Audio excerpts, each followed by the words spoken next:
Hi, and welcome to The Gathering. Today, we're going to be talking about art and faith. But first, I'd like to introduce you to our community and what we do. The Gathering is a community of Christian givers who come together to build relationships and to learn together. We want to learn to be more effective in our philanthropy and to be wise stewards of all the resources that God has entrusted to our care. We convene by coming together once a year at a conference. But this year, the year of 2020, as we faced a pandemic and faced a lockdown on travel, we started hosting webcasts, ways of staying together, connected, and to learn from one another and from trusted experts. As part of this webcast series, we've decided to go and work on a wide variety of topics that we've studied, and we had guests come and speak to us on everything from how public health is affected by the pandemic and how people living overseas, issues of justice and education and food security are affected by COVID. We've also thought deeply about issues on abortion and post-election politics. Today, we're going to be looking at art and faith. The pandemic and the social justice turmoil and elections have caused us to change some of our patterns of behavior. We've been restricted from meeting and spending time with one another. It's forced us to change the way that we see the world around us. Artists are often linked to prophets, and it's because they inhabit a culture, they live within a culture, but they also stand outside of it, sometimes critiquing it and offering a view of the reality, the harsh reality of what's failing about a society, and then drawing attention to where that society can move towards, what kind of virtue we ought to strive for, something more beautiful. And as givers, we're confronted by the brokenness and pain and sin of our existence. On a daily basis, we see needs that we can meet. And in that process, we'll look at strategic plans, we'll review budgets, we'll analyze past performance. As we develop those skills and experiences in becoming a more effective philanthropist, there's another side of us that we need to cultivate. And it has to do with sitting with other people in their pain and understanding their challenges. Sometimes it's too easy to remove ourselves from that brokenness. And art has a way of leading us back and allowing us to sit in those uncomfortable moments. It also allows us to see what could be, to create a new imagination for the positive. I'm so glad to have Mako Fujimura join us. He is our gathering's first artist in residence. And we asked him to join us as an artist in residence because certainly for his talent in recognition in the secular art world, but it's just as much for the depth of his faith and how he lives out and practices what he believes and seeks to unpack and uncover how the scriptures come to life in the works of our hands.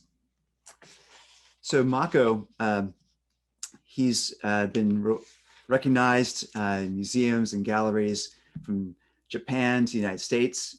He's been exhibited in the Middle East and in Europe. He's written several books that have been widely acclaimed, talking about the intersection of art and theology. And most recently, he's published a book called Art and Faith. It just came out, and it's called A Theology of Making. So I've invited Mako today to spend some time sharing what is this theology of making, and to then explore the edges of why philanthropists, how we can consider a theology of making within the context of giving. So thanks, Mako.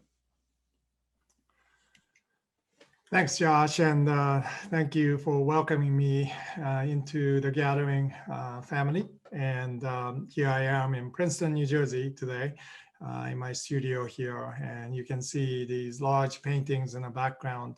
They're called Walking on Water. And my book they asked me how would you like to design the cover?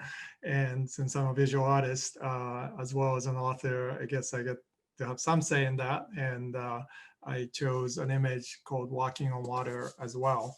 This way of working, and I want to, as we enter into perhaps a time when we can gather, I would love to show you some of the technique that I use to create my contemporary art. I'm getting ready for show, a major exhibit in Los Angeles. It opens in October of this year. And the galleries, contemporary galleries are huge, and as museums. My last exhibit was Gonzaga University Junk Museum, and many large paintings there as well. So in my studio in Princeton and in Pasadena, before the shutdown, I was going back and forth, working with my fellows in Pasadena, developing a culture of culture care.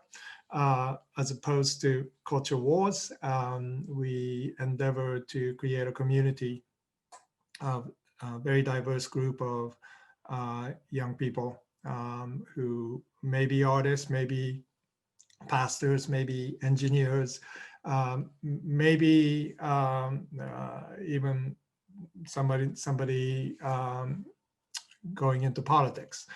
We want to create this ongoing conversation that creates care for culture in a way that a gardener may care for his or her soil of her garden, or as we ought to care for our environment at large. So that's the work of culture care that I have been involved in as an artist. And but my main work is obviously in the studio. Everything flows out of that, and I write as well out of my studio experience. So it's an honor to be with you today, and I want to spend a little time reflecting on what an artist's journey is like in the studio, invite you into my creative process. And then I'm going to talk about this venerable traditional Kenzugi. Kintsugi is art form that developed in Japan based on their tea ceremony.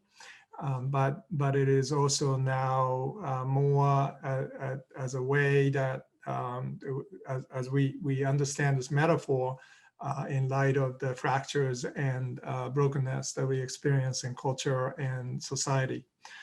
And then I'm going to spend a little time talking about patronage. You might be surprised to hear an artist speaking about patronage, but I have given several lectures on the subject, and I find it fascinating. And then I'll introduce my wife, Hejin, who is involved in justice work with Embers International, working with International Justice Mission, to see how beauty and justice can come together. So a lot in a few minutes here. But first, welcome to my studio. You see these large canvases, Walking on Water, behind me, series of paintings that I've done of late. These were painted outside of the studio, and I'm going to briefly show you what that process was like in a minute. But before I do, I want to show you this. This is rock. It's azurite. Azurite is a precious mineral. And what you see in behind me is pulverized azurite on canvas. And you literally pulverize this by hand. I don't do that. Japanese artisans do that. And they create mineral pigments. And that come, I put them in a jar. They come in a bag like this, and they are pulverized in such a fashion. I mixed it with glue and water, so everything's water-based. You will see images of slideshow that reflects how I work. And I am literally, it's walking into my paintings. So you could say that I'm walking on water. But Walking on Water series started after the 3/11 disaster, 3/11, 2011 tsunami, Tohoku earthquake and tsunami that devastated, especially northern Japan. It began as an elegy to the victims. 22,000 over people got washed away on a single moment. And many children became orphans because they were in elementary school up the hill. And so that experience left me with this understanding of power nature as a destructive force. But my role as an artist is to attempt to understand these traumas in a new way, to try to bring in healing through my art, through beauty, but also to provide a context for how we might lament and then move forward. So I have been working on these series of paintings, and a friend of mine, Susie Barra, who is a jazz percussionist and composer and a visionary, really, someone that I've been collaborating with for a long time in New York City. And she would bring me into some of the most important jazz venues of our time, such as the Brecht Forum in West Village or the Kitchen, this legendary experimental theater, black box theater in Chelsea, New York, and as well as Carnegie Hall, where she was commissioned by American Composers Orchestra to literally compose music for the stage. And she asked me to paint live with her. So I was apparently the first artist, visual artist in recent times to paint live on Carnegie Hall because 2 unions said that I cannot do that.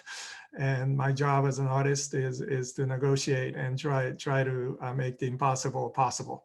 And so Walking on Water refers to, of course, the elegy of the victims of 3/11, but it is also about attempting to do the impossible. And Susie and I have been journeying with each other. We've traveled to Japan and other places to collaborate.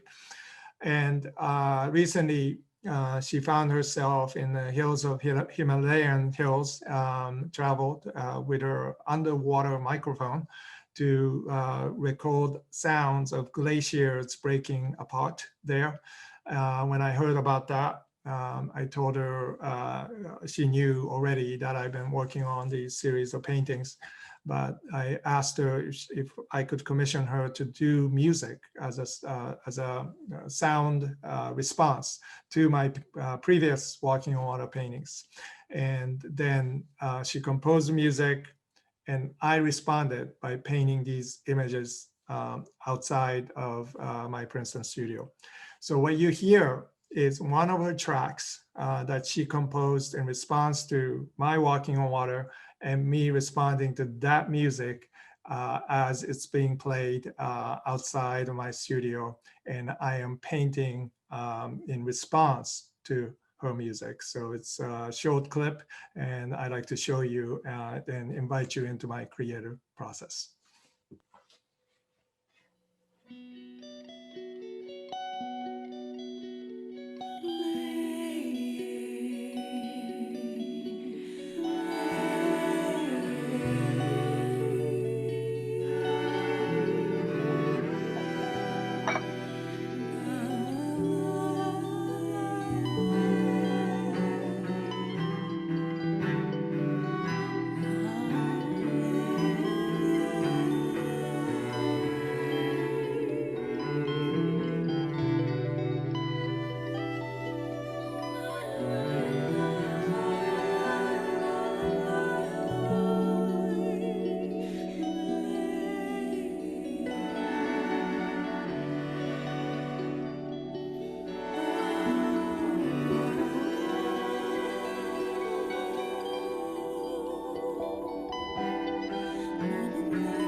Thank you, Maggie.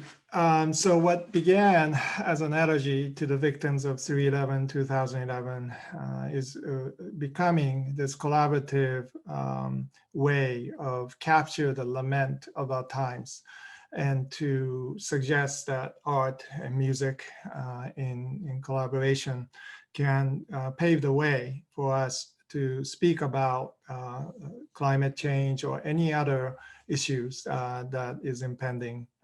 And so it's an honor to journey with her, Susie, and her interview is posted on our podcast, Culture Care Creative podcast, Light Through the Cracks. And I'll post a link here. One of the ways that artists can, as Josh explained, that it can be prophetic, is to identify the fissures and the cracks in society or in our experiences.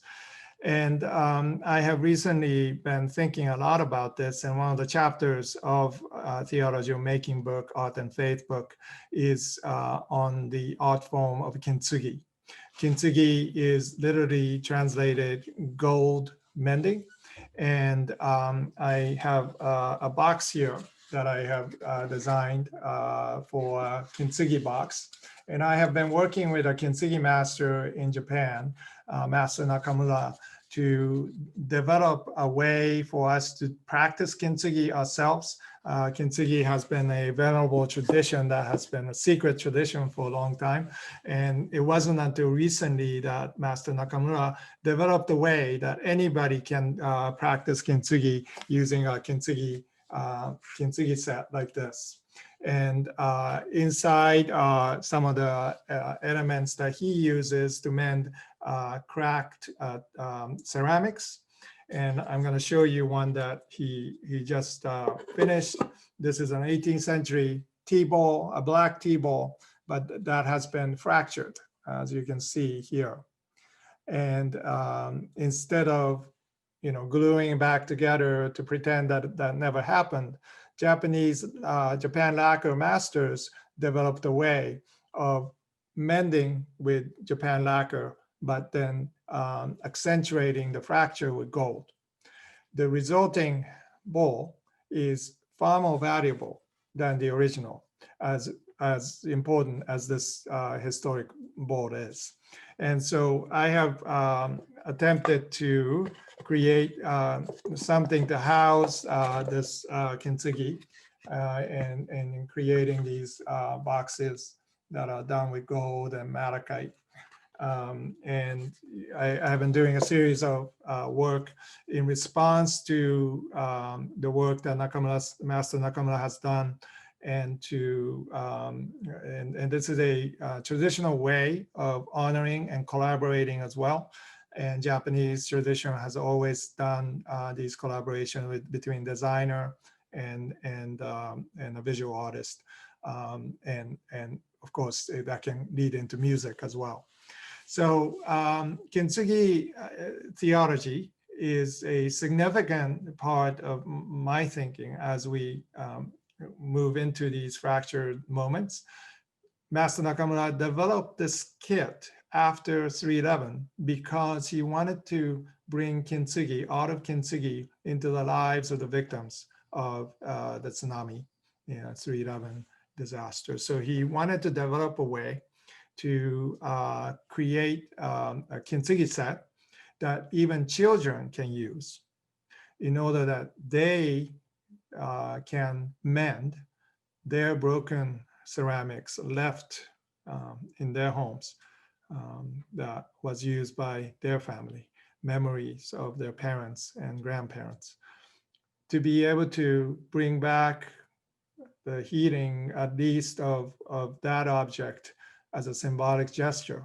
But as trauma counselors often note, by mending, by using our hands, what I call somatic knowledge, we are able to rewire our brains. Literally new neurons can develop by doing that. And Master Nakamura and I have been collaborating to create a way that anybody can practice this on their own. If you imagine the impact of this today, as we move into 2021, as we struggle with our own journeys of this pandemic, but also the social unrest that has defined our time, you can imagine the impact that this practice of Kintsugi can have in the society. So I'm really honored to journey with Master Nakamura to bring Kintsugi to different ways as possible. And one of the ways that I think the gathering community can inform us is to create a business practice around it. My job is to come up with ideas, to paint, to write about perhaps, but I'm not a business person, so I need your help. Having said that, I want to mention as a ending piece to my presentation this conversation on patronage. And the word patron, if you pursue trace the etymology of the word, means an advocate. And my wife, Hejin, and I have been journeying together into becoming a couple, advocate couple, to bring Kintsugi into a fractured reality of today's world.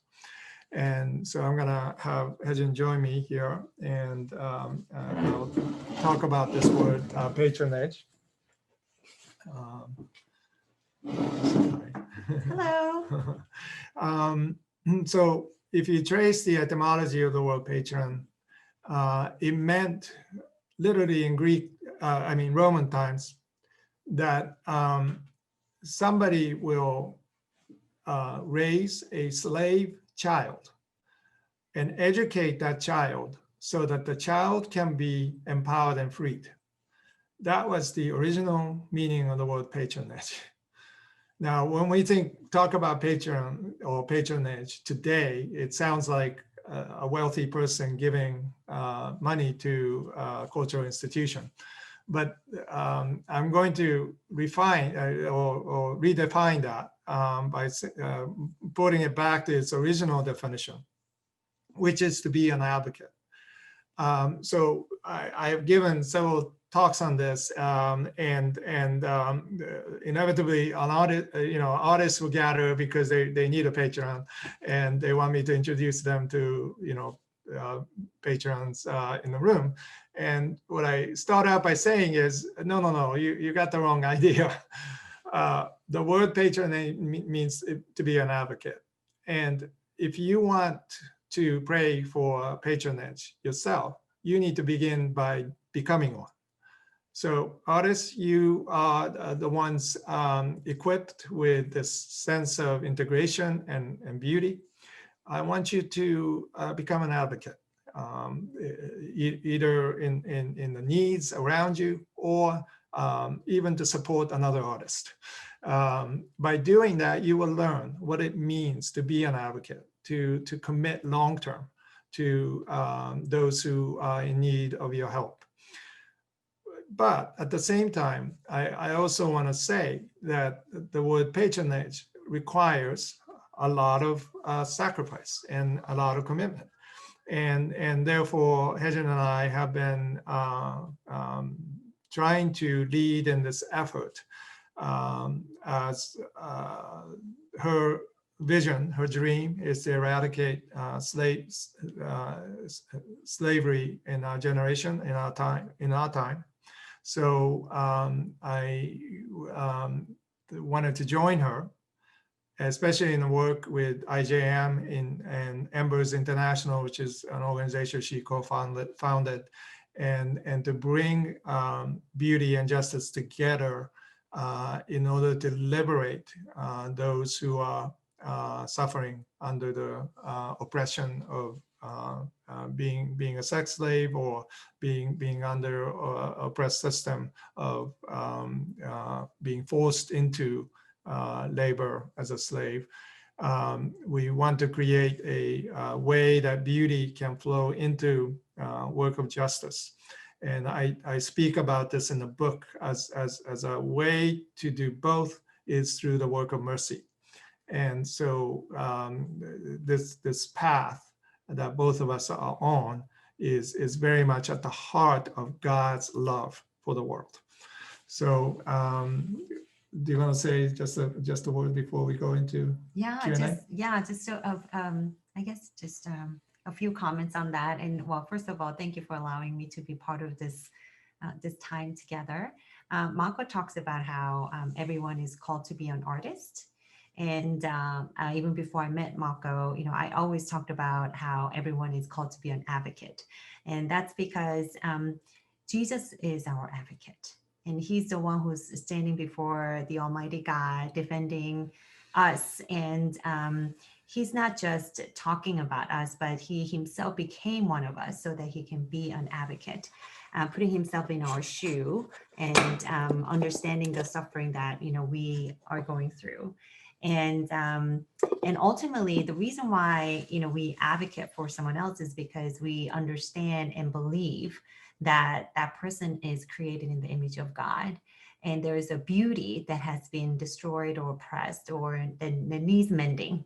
And so when I think of Jesus's advocacy for us, I immediately think about actually Kintsugi, because how the fracture has been mended and then gold is poured into so that it has become more beautiful. And we can all kind of resonate with this bowl and how we can see ourselves in this bowl.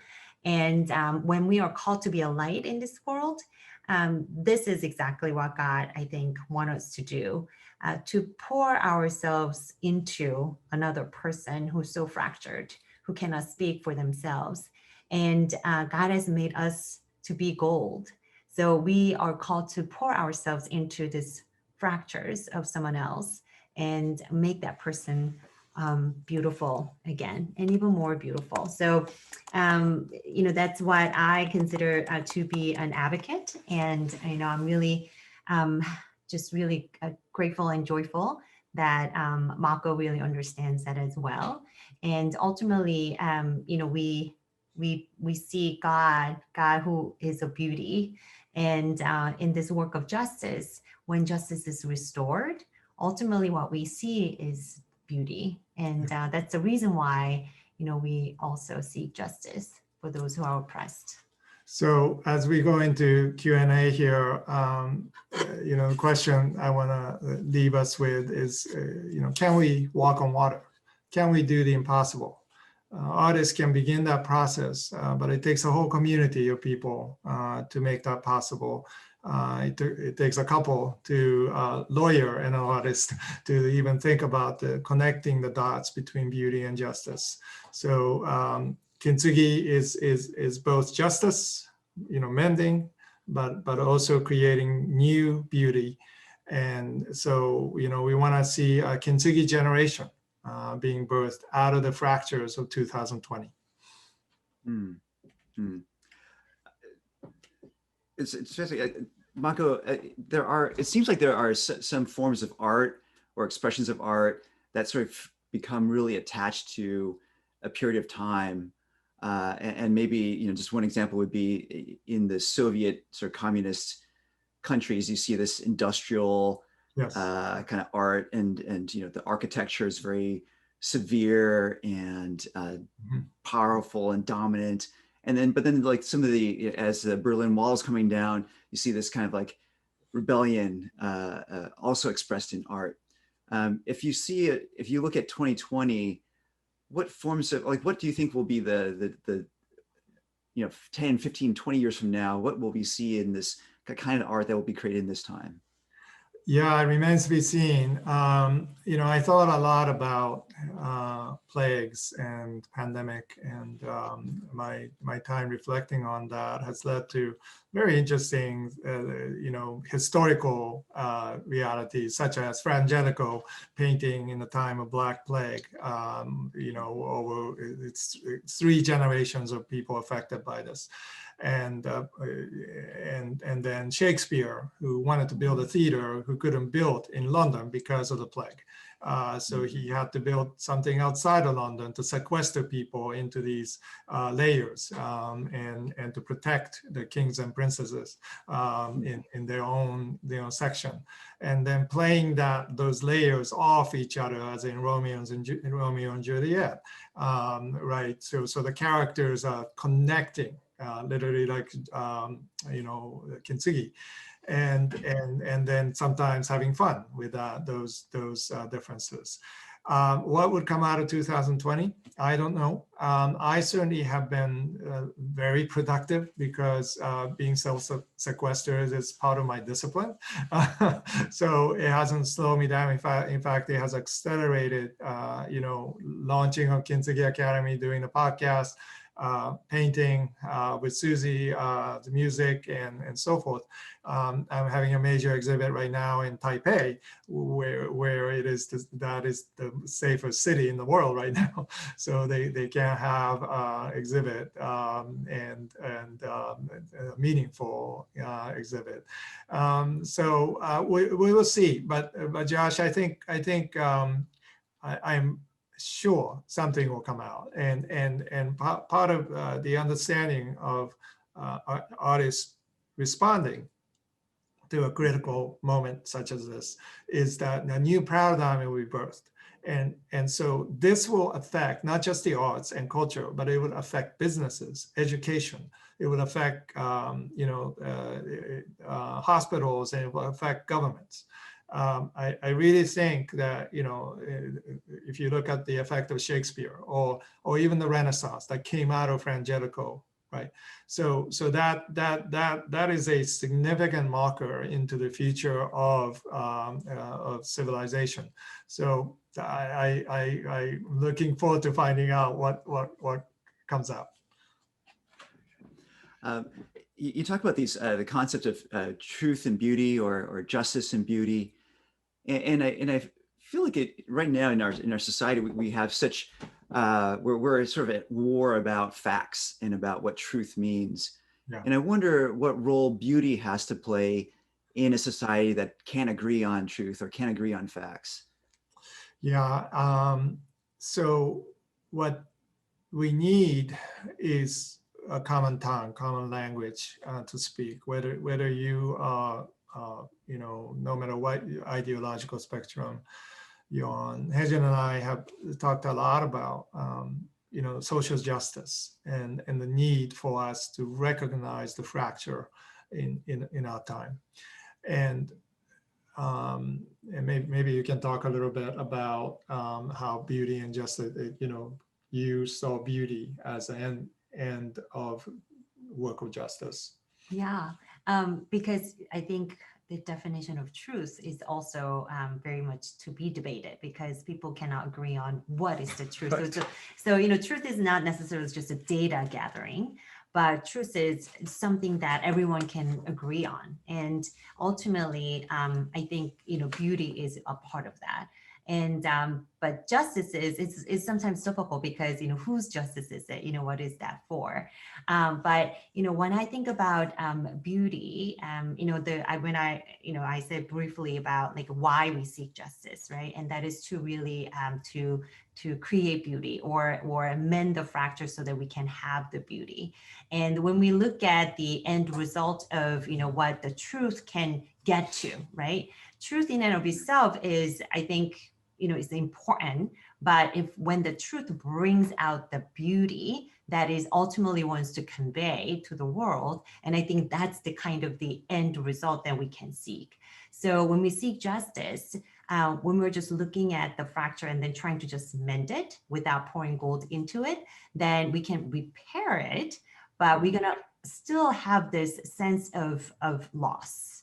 And that, what happened will never go away. But when the beauty is applied and there is a restoration to it, then we can really go into the New Jerusalem. So when I look at the work of art and work of beauty, someone like Mako is really bringing a piece of New Jerusalem into this broken world and gives us the glimpse of like what true beauty really is.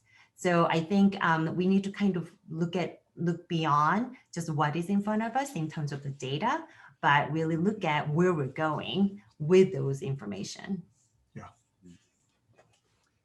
In part of your message, you talk about how, maybe the old wineskin way of evangelism is to try to scoop everybody up and get them into church, right? And maybe that's that the people who check in the surveys, none of the above. I don't practice any religion. I don't attend any religious faith traditions. For that population, scooping them up into church isn't really effective anymore. And maybe the lever, like the pathways are around, you mentioned nature and culture.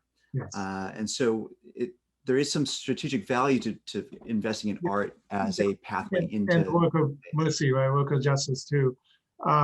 They're all connected, and that's what's important to understand, is that it's an ecosystem that has to have all the elements present in order for it to create a thriving society. And I think we have fragmented, categorized that, one issue, becomes dominant. And we forget that even for that issue to become relevant in future generations, it has to be generative. It cannot be constricted, and it cannot, end up being the one path, one solution to all the complex issues that are in the world. So I think about art and the complexity of art, of jazz, how jazz musicians are intuiting, sound back and forth and resolving and integrating all at the same time. And how, our capacity to understand the complexity of the time intuitively rather than just rationally, like, so instead of packing everything in information package where it's delivered as some sort of sets of checklist of things to send to, or pray this prayer and you become this, we might want to think about what makes us create, what makes us makers. And I include being an audience of listening to Susie's music. What does it evoke?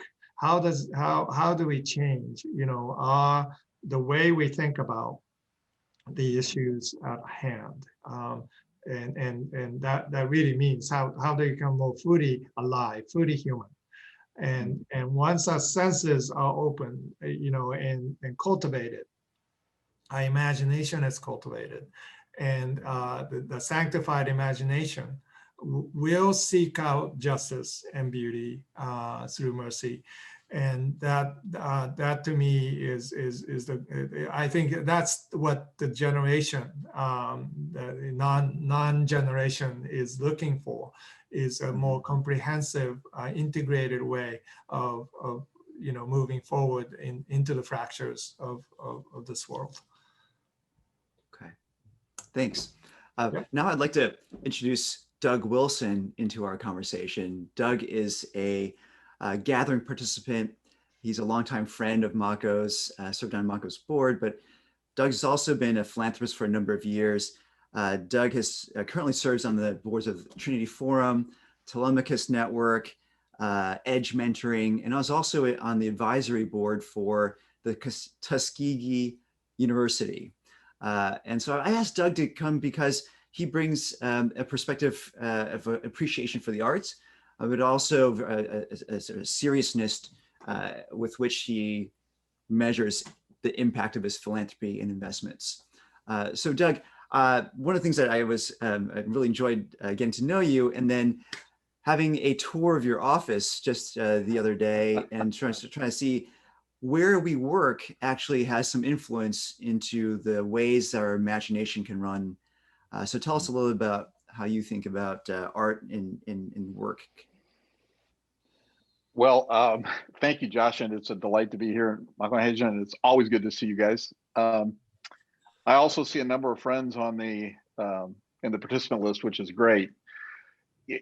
And I would say I credit and sometimes I blame Mako for this because my office space is actually a gallery in our home.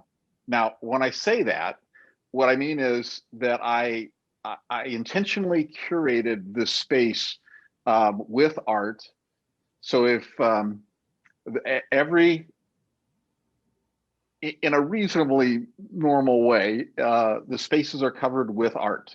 And I have a large bronze sculpture that sits across from me. I have a large painting done by an artist at the Harrison Center for the Arts, which has our family sitting around a dinner table. It includes my mother and my brother-in-law, both of whom have passed. But it serves as a powerful reminder to me. I have a picture off to the left that was done by a Chinese military officer.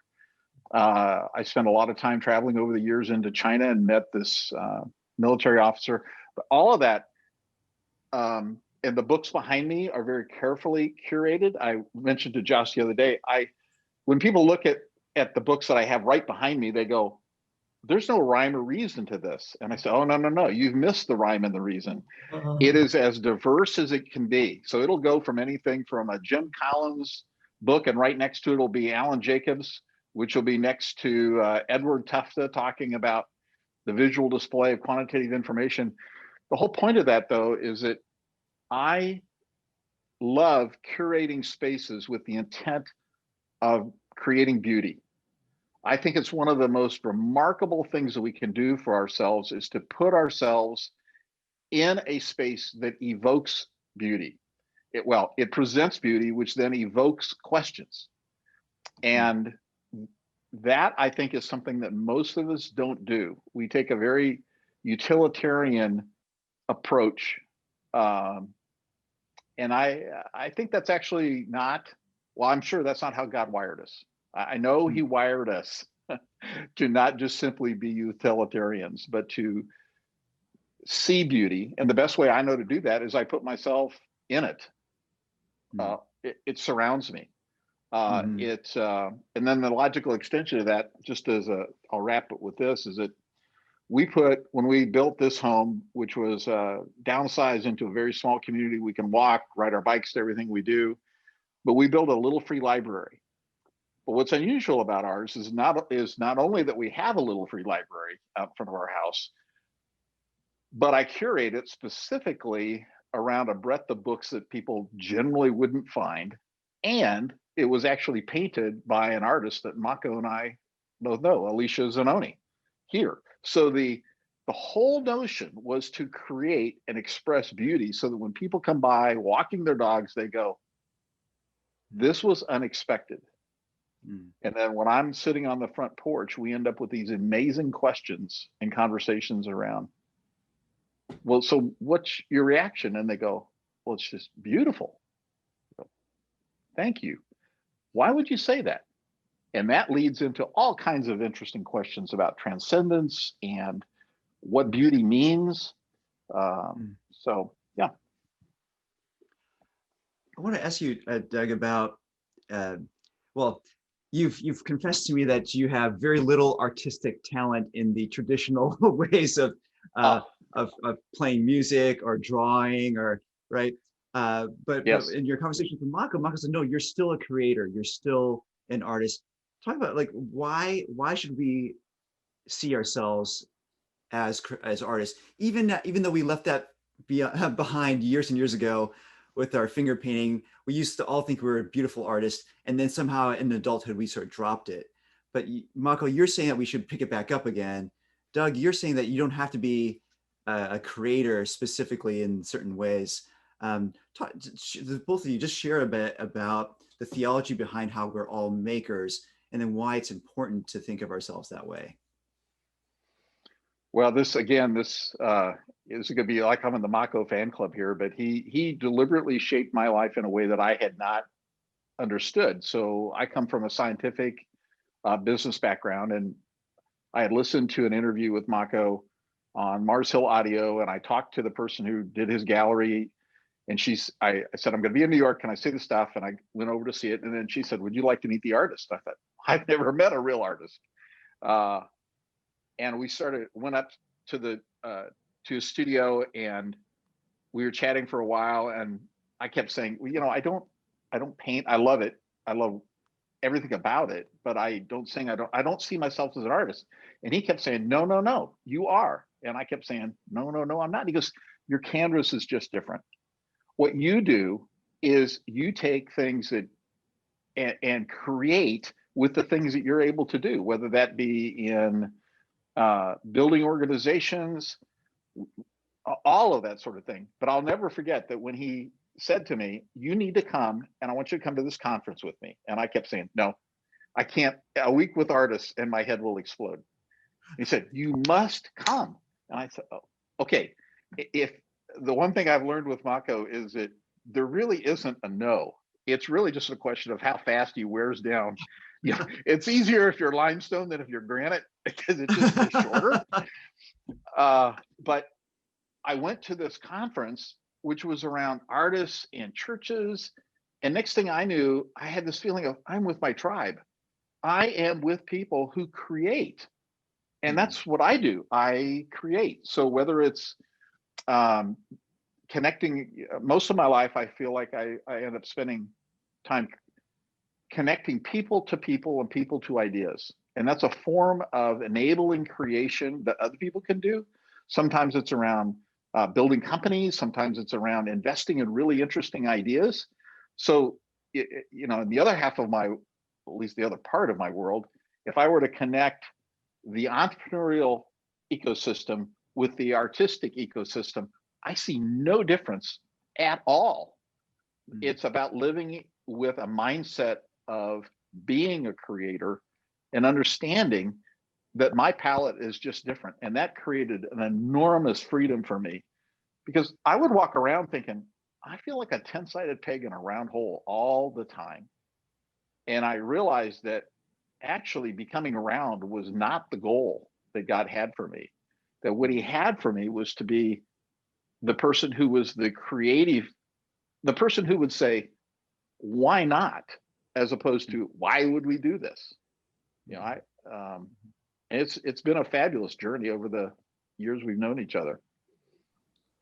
Well, Doug, you're very kind, and I've learned so much from you as a person of integrity, running a business, and then caring for people.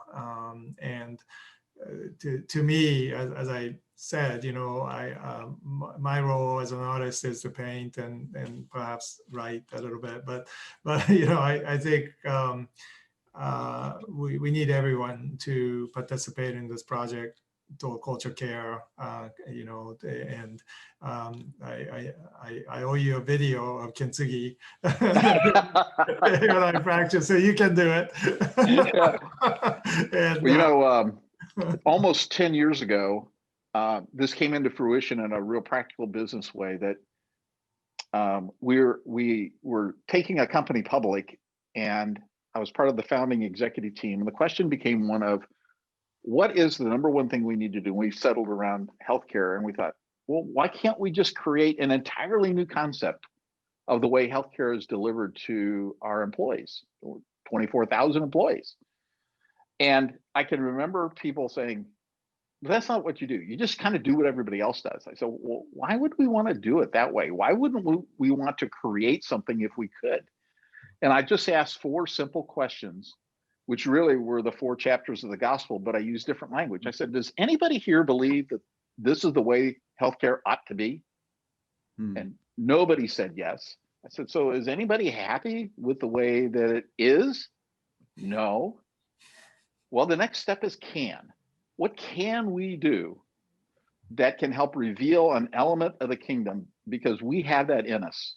Now, I usually stop there because, if you get to the will part, I said, I have no idea how this is, what the future actually holds. But I know that if I translate creation, fall, redemption and new creation to ought, is, can, and will, I get all kinds of people excited. So that's the business side of being able to take that formation of creating and driving it forward. That just happened to be the palette at that time. Now we're doing the same thing that we talked about at the gathering with a large scale development that will have 40 units of 158 that will be dedicated to high functioning autism people in our community at about 30% of the market rate.